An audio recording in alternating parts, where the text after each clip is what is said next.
नमस्कार। सवाल तो पूछेंगे, मैं आपका स्वागत है। मैं राजेश सोनी और आज का हमारा विषय है कार्यकर्ता वर्सेस नेता। दरअसल मध्य प्रदेश में पंचायत और निकाय चुनाव की रणभेरी बजने के बाद सभी सियासी दलों में जोर आजमाइश शुरू हो गई, जिसके चलते राजनीतिक दल एक दूसरे को घेरने में कोई कसर नहीं छोड़ रहे हैं।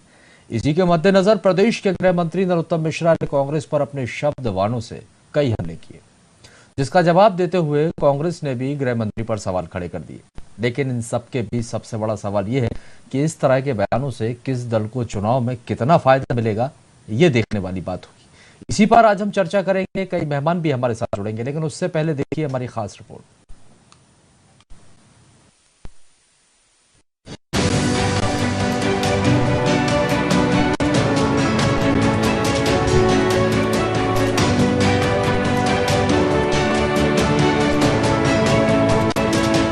एमपी में निकाय और पंचायत चुनाव का बिगुल बज चुका है। सियासी दलों ने अपनी अपनी कमर कस ली।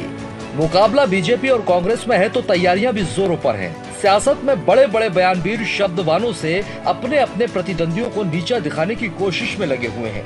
और इसी कड़ी में एमपी के गृह मंत्री नरोत्तम मिश्रा ने कांग्रेस पर बड़ा हमला करते हुए कहा कि कांग्रेस में कार्यकर्ता है ही कहां, सिर्फ नेताओं की पार्टी बची है।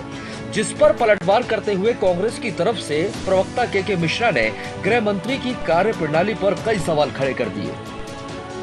कार्यकर्ता तो है ही नहीं वहाँ पे, कार्यकर्ता तो है नहीं, पार्टी सिर्फ नेताओं की बची है। भूपेंद्र सिंह जी नगरीय विकास मंत्री हैं, यह विभाग उनका है। गृह मंत्री जी अपने थाने संभालें, वो तो उनसे संभल नहीं रहे हैं। रोज हत्याएं हो रही, कानून व्यवस्थाएं चुनौती दे रहे हैं, गैंगवार हो रही है। गृह मंत्री जी उस पर नहीं बोलते हैं। और नगरीय निकाय में कांग्रेस में भीड़ है तो उससे उन्हें तकलीफ हो रही है। इंसान आ रहा है ना, ये हमारी लोकप्रियता का प्रतीक है। दरअसल मध्य प्रदेश में होने जा रहे पंचायत और निकाय चुनाव को आगामी विधानसभा चुनाव का सेमीफाइनल माना जा रहा है, जिसके चलते सियासी दलों में खुद को जनता का हितैषी और एक दूसरे को नीचा दिखाने की होड़ मची हुई है। बहरहाल इस सियासी वार पलटवार के बीच किस दल को कितना नफा नुकसान होगा, ये देखना दिलचस्प होगा। Bureau report, VIP news.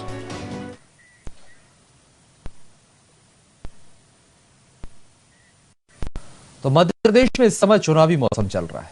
Panchayat निकाय चुनाव की रणभेरी बज चुकी है और सियासी दलों की अपनी अपनी तैयारियां हैं और अपने अपने जुबानी हमले भी हैं। इसी पर आज हम चर्चा करेंगे। कई मेहमान भी हमारे साथ हैं। मेहमानों का परिचय पहले हम आपसे करवाते हैं। बीजेपी का पक्ष रखने के लिए गीत धीर जी हमारे साथ जुड़े हैं, आपका बहुत बहुत स्वागत है। साथ ही नीलम शुक्ला जी कांग्रेस का पक्ष रखेंगे, सर आपका भी बहुत स्वागत है।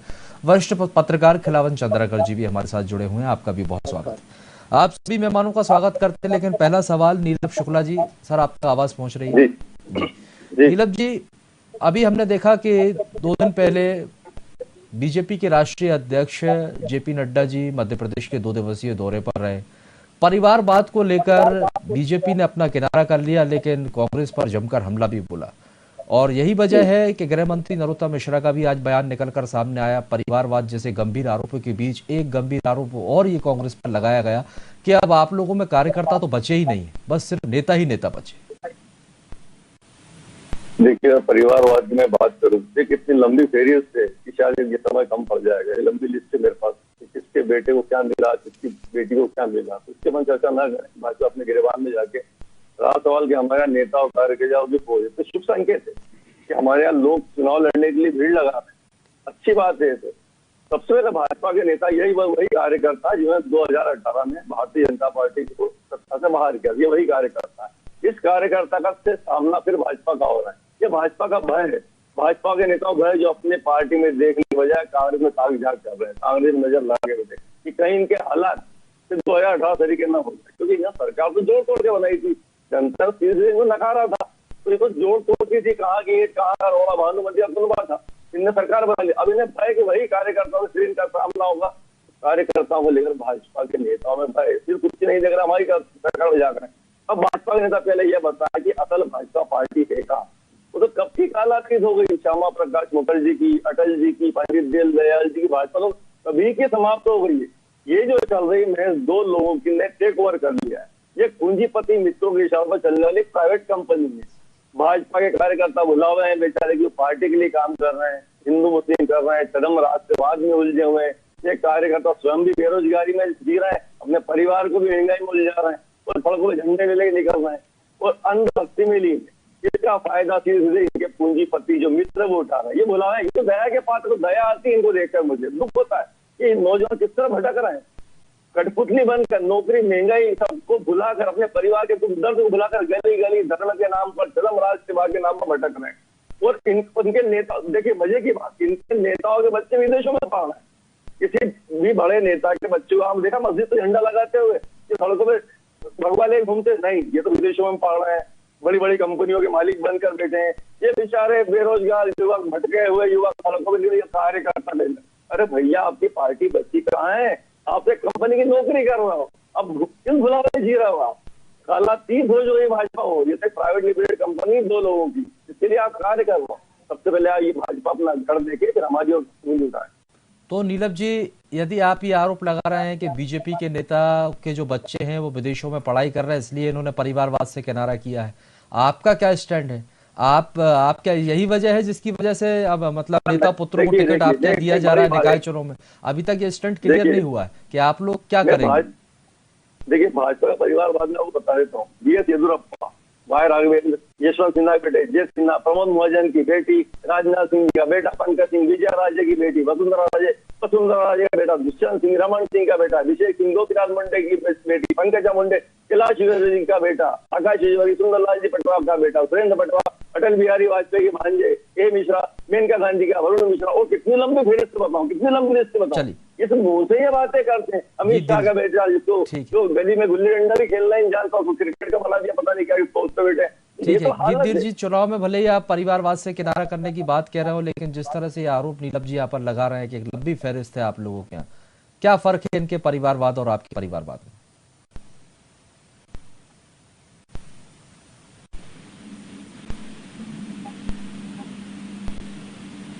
तो पार्टी है हमारी भारतीय जनता पार्टी, वो एक आवाज ही को, एक कृपया इसको पहले नहीं करवा दीजिए।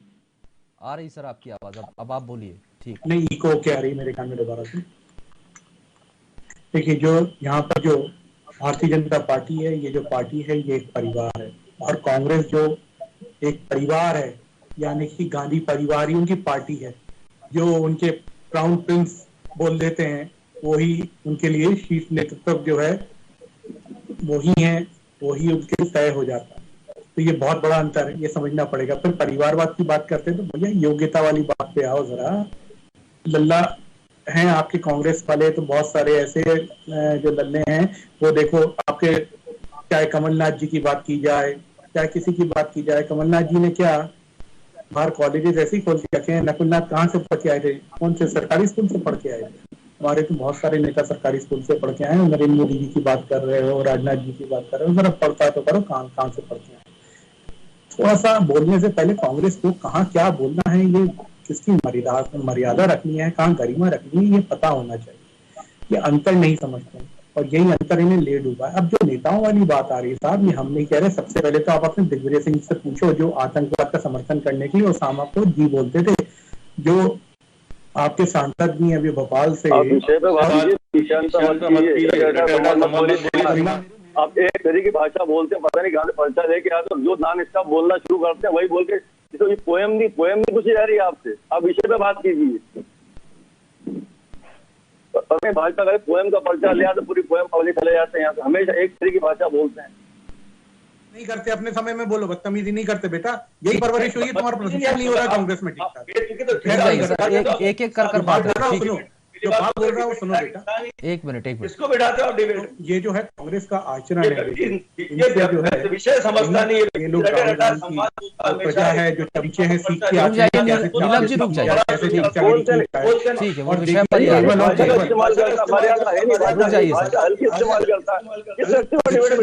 हो रहा बेटा। बाप के सामने बदतमीजी नहीं करते, चुप बैठो, बिल्कुल अपने समय में बोलो, बदतमीजी मत करो।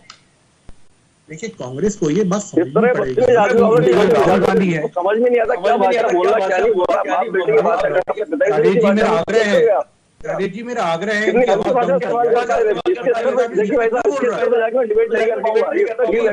जी मेरा आग्रह। नीलम जी नहीं कर पाऊंगा सर, यहाँ चर्चा करने के लिए बैठे लोग देखते हैं, आप लोग बड़ी पार्टी के प्रवक्ता है और बहुत अच्छे प्रवक्ता है, लेकिन भाषा का संयम रखें सर। ठीक है, चलिए। अजीब सी भाषा इस्तेमाल करता है व्यक्ति।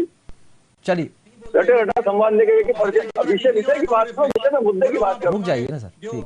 हमारा जो मीडिया कोऑर्डिनेटर है ना, जिसने कालक पोती थी संविधान के ऊपर बाबा साहब अम्बेडकर द्वारा लिखे हुए संविधान के ऊपर, तो वही आचरण तुम्हारा चमचागिरी और चापलूसी वाला आ रहा है। समझ के आओ बेटा, प्रशिक्षण लेके आओ, बीच में नहीं बोलते। गीतधीर जी, नहीं राजे जी, मेरे विषय में बीच में क्यों टोक रहा है ये आदमी? ठीक है, आप विषय पर बात कीजिए, विषयांतर मत होइए, और सबसे बड़ी बात पर्सनल मत होइए सर, पर्सनल मत होइए, आदमी बीच में आके बोल रहा है पर्सनल मत होइए, कांग्रेस का पर्सनल क्या हो रहा है? पर्सनल नहीं होना है, बोलना ही नहीं चाहिए, इसको क्या बनता है? मैं बोलता हूँ कैसे आदमी के बीच में ये कांग्रेस की जो आचरण दिखाता है ये आदमी, इस आदमी को बोलना ही नहीं है। ठीक है, अब है तो जनता देख खराब करने के लिए कांग्रेस के पास विषय पे बात ही नहीं कर पाता, हमेशा रटे रटा संवाद देके चले आ रहा हूं के बाद कोई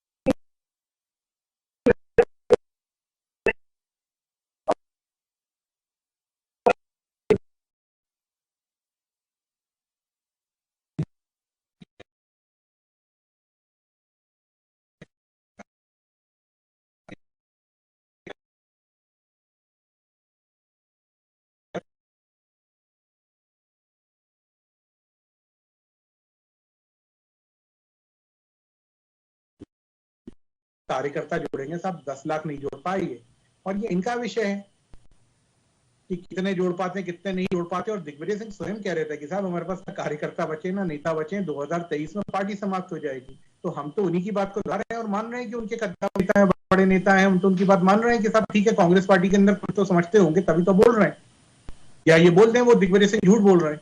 कांग्रेस पार्टी स्पष्टीकरण दे, क्या दिग्विजय सिंह झूठ बोल रहे हैं? उनके पास नेता या कार्यकर्ता हैं जो उनका टारगेट मिला था 50 लाख के लोग, 50 लाख कार्यकर्ताओं को जोड़ने का, कितने वो जोड़ पाए? इतनी जमीनी हकीकत पे हैं। जब उनके यहाँ पर वर्ग होते हैं, जब उनके यहाँ पे सम्मेलन होते हैं, तो उसमें दिखता है कि कुर्सियां खाली रहती हैं, और जब कुर्सियां भरती है तो मारा पीटी और जूते चप्पल चलते हैं, किसने नहीं देखा। तो ये कांग्रेस का आचरण है, कहाँ है नेता और कार्यकर्ता? सिद्ध करके बता। कांग्रेस का ये कहना है कि उनके जितने योग्य उम्मीदवार हैं, भले ही परिवारवाद बात हो, उन्हें वो टिकट देंगे, लेकिन एक गंभीर आरोप यहाँ पर यह भी था कि आप लोगों के जो नेता पुत्र हैं वो तो विदेश में पढ़ रहे हैं, इसीलिए आप परिवारवाद का जिक्र कर रहे हैं, आपको जरूरत ही नहीं। तो साहब अच्छी बात है ना, टिकट नहीं ले रहे, हम तो योग्यता के आधार पे देते हैं, हम तो कोई परिवारवाद के आधार पे टिकट देते ही नहीं है।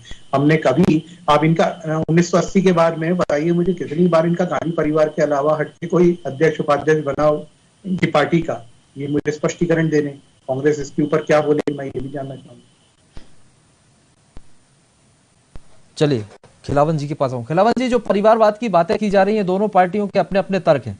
सर मैं आपसे समझना चाहूंगा कि किस पार्टी का क्या परिवारवाद है? बीजेपी एक बार परिवारवाद से किनारा करती हुई नजर आ रही, तो कांग्रेस का यह कहना है कि यदि योग्य उम्मीदवार हैं तो उनकी तरफ से तो टिकट दिया जाएगा, और इसी को लेकर लगातार बीजेपी कांग्रेस पर हमलावर है।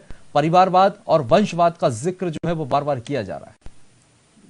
निश्चित तौर पर राजीव जी, हम देखते हैं कि पिछले 3-4 सालों से, इससे पहले भाजपा बहुत ज्यादा इस पर चर्चा नहीं करती थी, लेकिन पिछले 3-4 सालों से हम देख रहे हैं कि लगातार कांग्रेस के परिवारवाद पर भाजपा और भाजपा नेताओं का लगातार आक्रमण होता रहा है। वंशवाद और परिवारवाद को लेकर लगातार राष्ट्रीय नेतृत्व को घेरते रहते हैं, बल्कि कभी कभी तो स्थानीय स्तर पर भी प्रदेश के स्तर के नेताओं को भी इस पर घेरा जाता है। लेकिन वास्तव में भाजपा भी परिवारवाद से अछूता नहीं है। अभी नीलाभ शुक्ला जी ने बहुत सारे नाम गिनाए हैं, मैं भी गिना सकता हूँ, मध्य प्रदेश का पूरे देश का नाम गिना सकता हूँ, बार बार बात को दोहराने की कोई मतलब नहीं। लेकिन हाँ, यह बात स्पष्ट है कि भाजपा भी परिवारवाद से ग्रसित है पूरी तरह से। मध्य प्रदेश में कई उदाहरण है, राष्ट्रीय स्तर पर कई उदाहरण है। लेकिन कल परसों जब 2 दिन का दौरा इनके राष्ट्रीय अध्यक्ष जेपी नड्डा जी का था, जेपी नड्डा जी ने स्पष्ट कर दिया कि परिवारवाद के खिलाफ हैं हम, और नेताओं के पुत्र पुत्रियों को, उनके रिश्तेदारों को पार्टी टिकट नहीं मिलेगी, यह स्पष्ट कर दिया। लेकिन दूसरी तरफ हम देखते हैं कि यदि कोई भी राजनीतिक दल हो, यदि चुनाव जीतने के योग्य उम्मीदवार है, उनमें पूरी तरह से योग्यता है, तो उससे कोई भी दल किनारा नहीं करते। हमने भाजपा में देखा है और कांग्रेस में भी देखा है। लेकिन दूसरी तरफ देखेंगे आप कि कांग्रेस के उदयपुर चिंतन शिविर में हालांकि कोई गाइडलाइन तय नहीं किया गया, कोई वो ऐसा नहीं कहा गया कि परिवारवाद के खिलाफ हैं हम, लेकिन हाँ संकेत दिया गया कि परिवारवाद से हमको बाहर निकलना है। लेकिन मध्य प्रदेश में उस स्थिति में आके देखें तो कमलनाथ जी ने उदयपुर से लौटने के लगभग 5-6 दिन बाद ही स्पष्ट कर दिया था, यदि जीतने योग्य हमारे विधायक के पुत्र हैं, यदि हमारे खुद विधायक हैं, उनके पत्नी हैं, उनके परिवार के लोग हैं, यदि जीतने योग्य उम्मीदवार है उनको टिकट देंगे। और चर्चा भी चल रही है, विधायक संजय शुक्ला, इंदौर के विधायक संजय शुक्ला की टिकट पहले ही फाइनल की जा चुकी है। उज्जैन से भी लगभग तराना की विधायक महेश परिवार की कांग्रेस की टिकट लगभग फाइनल की जा चुकी है। ग्वालियर से सतीश सिकोरवार की पत्नी है, उनकी पत्नी की टिकट लगभग तय मानी जा रही है। इसी तरह से सुनील जैन है कांग्रेस के बड़े नेता, सागर में उसकी पत्नी निधि जैन की टिकट पक्की मानी जा रही है। और कई उदाहरण हैं, ये तो सिर्फ नगर निगम के उदाहरण है, नगर पालिकाओं में इस तरह के उदाहरण मिल सकते हैं। तो कुल मिला के कांग्रेस अभी भी किनारा नहीं कर पा रही है, कांग्रेस परिवारवाद का मुंह भंग नहीं कर पा रही है, जबकि भाजपा उस पर लगातार हमलावर है। मेरा ये भी मानना है कि यदि एक बात और महत्वपूर्ण है जो आज हमारे गृह मंत्री जी ने स्पष्ट कहा कि कांग्रेस में नेता हैं, कार्यकर्ता समाप्त होते जा रहे हैं। तो मैं कुछ हद तक इस बात को मैदानी स्तर पर हम देखें तो इस बात का प्रमाण मिलता है। मैदानी स्तर पर कांग्रेस के कार्यकर्ताओं का अभाव पिछले चुनाव में भी देखा गया था, लेकिन कई ऐसे फैक्टर थे, मुद्दे थे जिसके कारण कांग्रेस की जीत हुई और सरकार पर सत्ता पे आ गई थी वो।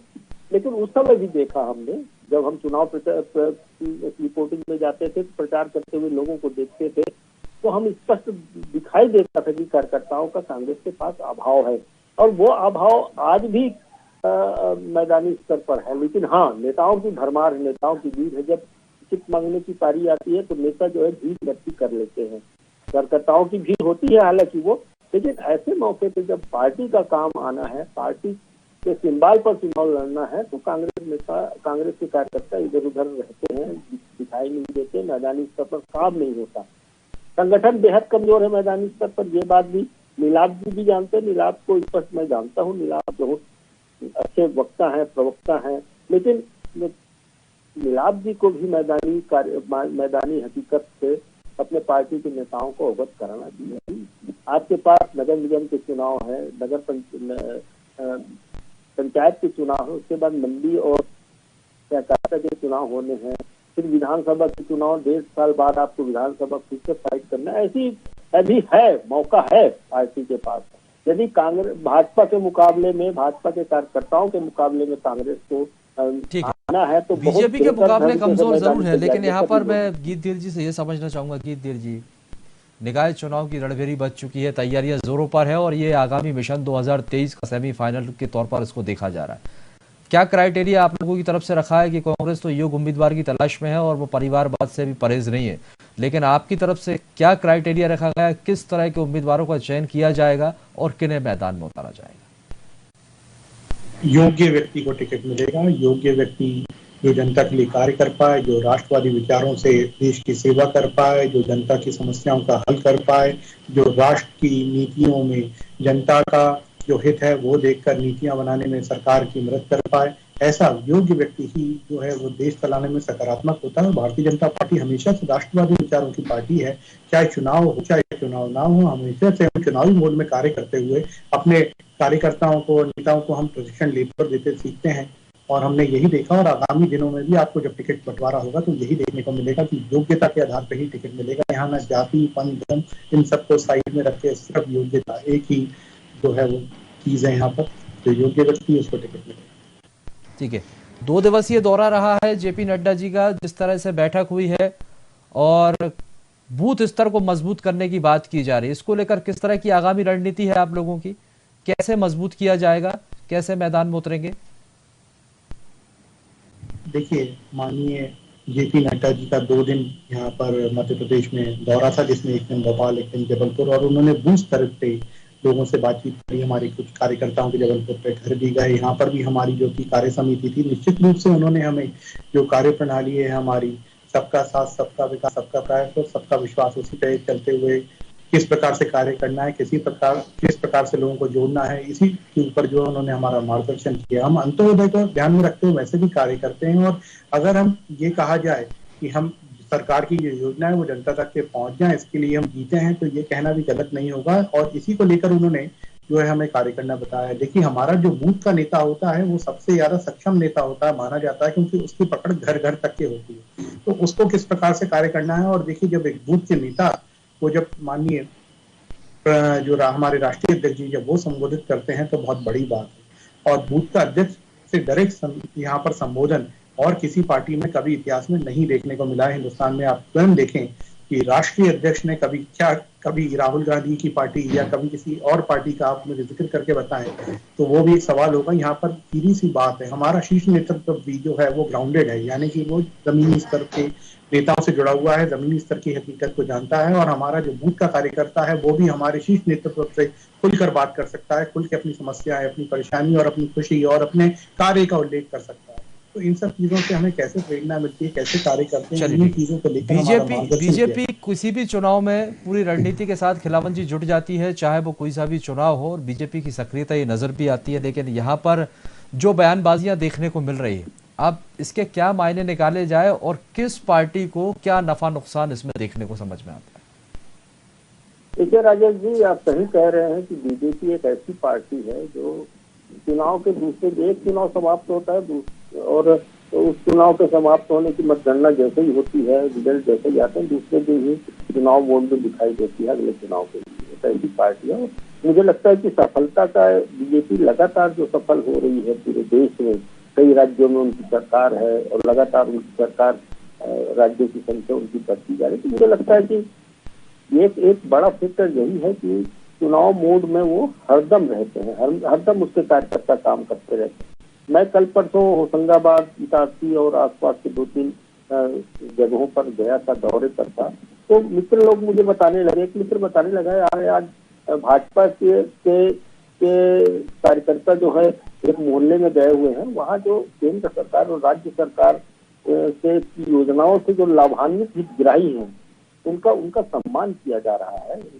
उनको ये भी कहा जा रहा है कि अगली हमारी योजनाएं हैं या और कौन सी सरकार की योजनाओं के जरिए जनता की नब्ज टटोलने की कोशिश की जा रही है और जनता के बीच पहुंचा जा रहा है। और यही वजह है जिस तरह से अपना बूथ सबसे मजबूत के नारे के साथ यहाँ पर बीजेपी दमखम के साथ जुट गई है। बीजेपी की अपनी तैयारी है तो कांग्रेस की भी अपनी तैयारी है। अब ये देखने वाली बात होगी कि जनता किसे चुनती है। बहुत बहुत शुक्रिया आप सभी मेहमानों को हमारे साथ जुड़ने के लिए। तो आपको बता दें कि मध्य प्रदेश में पंचायत और निकाय चुनाव की तैयारी के बाद अब आगामी विधानसभा चुनाव की भी सियासी बिसात बिछनी शुरू हो गई है। लगातार जो सियासी दल है एक दूसरे को नीचा दिखाने में कोई कसर नहीं छोड़ रहे हैं और बयानी तीर भी छोड़े जा रहे हैं। अब इससे किस पार्टी को कितना फायदा होगा ये तो आगे देखने वाली बात होगी। और फिलहाल के बहुत बहुत शुक्रिया हमारे साथ जुड़ने के लिए और आगे की खबरों के लिए आप लगातार जुड़े रहिए DIP न्यूज के साथ।